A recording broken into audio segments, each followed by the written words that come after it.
सर्दी ने हल्की हल्की मिस कॉलें देना शुरू कर दी हैं।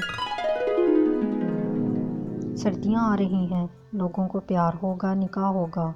हमें सर्दी लगेगी, खांसी होगी और बुखार होगा। सर्दियाँ, दूसरे ममालिक। Hey it's too cold outside. Pakistan, वो देख मुंह से धुआं निकल रहा है। पता नहीं चल रहा ये कौन सा मौसम चल रहा है। मच्छर काट रहे हैं, कंबल ओढ़ रहे हैं, पंखा चल रहा है, नहा गर्म पानी से रहे हैं, पी ठंडा पानी रहे हैं, स्वेटर बंद पड़े हैं, मूंगफली आ चुकी है। तुम्हें क्या लगता है गालिब? मुझे तो पानी ठंडा लगता है।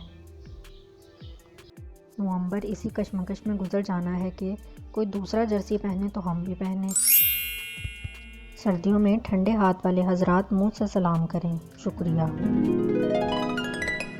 Girls in normal winter days and girls at wedding in winter.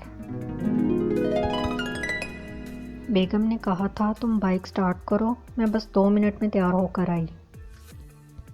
Dear सर्दी, जब जाने का दिल ना करे तो रमज़ान तक रुक जाना, ईद करके चली जाना।